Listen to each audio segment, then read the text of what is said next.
kita bicara tentang lebih dari 5 juta pekerja Indonesia yang mendedikasikan waktu dan tenaganya untuk menjaga anak-anak, merawat lansia, membersihkan rumah dan pakaian, serta menyiapkan makanan untuk seluruh anggota keluarga di tempat mereka bekerja. Ya, mereka adalah para pekerja rumah tangga yang sebagian besar diantaranya merupakan seorang perempuan, seorang ibu yang merantau, bekerja jauh dari rumah, jauh dari kampung halamannya, demi perjuangan untuk membiayai keluarga dan menyekolahkan anaknya.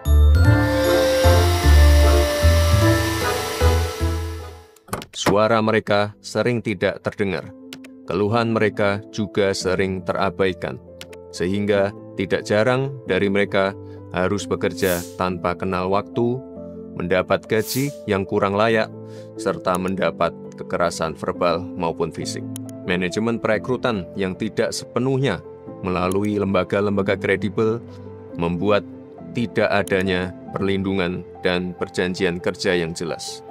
Sehingga hak-hak para pekerja rumah tangga sering tidak terpenuhi, termasuk kebutuhan dasar seperti makanan, tempat istirahat, kesehatan, bahkan ada dari mereka yang mengalami PHK secara sepihak tanpa diberikan biaya untuk kembali pulang ke kampung halamannya.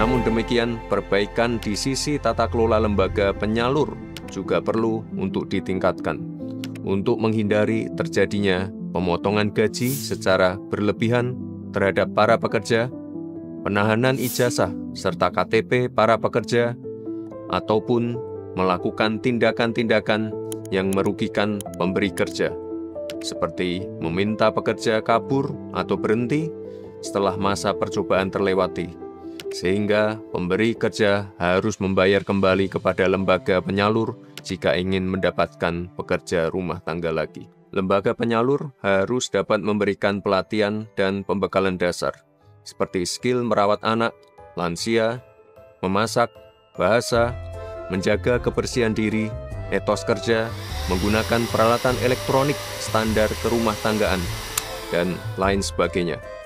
Sehingga para pekerja rumah tangga memiliki kemampuan yang baik sebelum masuk ke dunia kerja. Pelindungan dan pengakuan hukum bagi pekerja rumah tangga adalah hal yang penting. Oleh sebab itu, Bapak Presiden Prabowo sudah menyatakan komitmen kuat pemerintah untuk memberikan perlindungan bagi PRT. Salah satunya melalui RUU Perlindungan Pekerja Rumah Tangga. Seperti yang beliau sampaikan di peringatan Hari Buruh 1 Mei 2025 lalu. Kita akan segera meloloskan RUU Perlindungan Pekerja Rumah Tangga. Wakil Ketua DPR yang hadir, Pak Dasko, melapor ke saya, minggu depan RUU ini segera akan mulai dibahas. Mudah-mudahan tidak lebih dari 3 bulan undang-undang ini akan selesai kita bereskan. Saya juga sangat mengapresiasi langkah DPR yang saat ini sedang melakukan pembahasan secara intens dan berharap agar RUU PPRT ini bisa segera disahkan.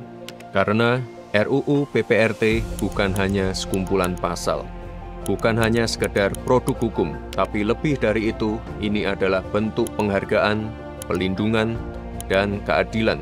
Ini adalah cerminan bahwa negara juga hadir untuk para pekerja rumah tangga. Di sisi lain, RUU PPRT ini tidak hanya memberikan manfaat kepada para pekerja saja, tapi juga harapannya dapat memberi manfaat bagi para pemberi kerja, sehingga terbangun hubungan kerja yang lebih berkeadilan, lebih transparan, dan lebih profesional. Mari jadikan RUU PPRT sebagai tonggak perubahan nyata yang menjadi dasar hukum yang nyata bagi jutaan pekerja rumah tangga Indonesia, karena melindungi pekerja rumah tangga adalah bagian dari menjaga kemanusiaan kita bersama.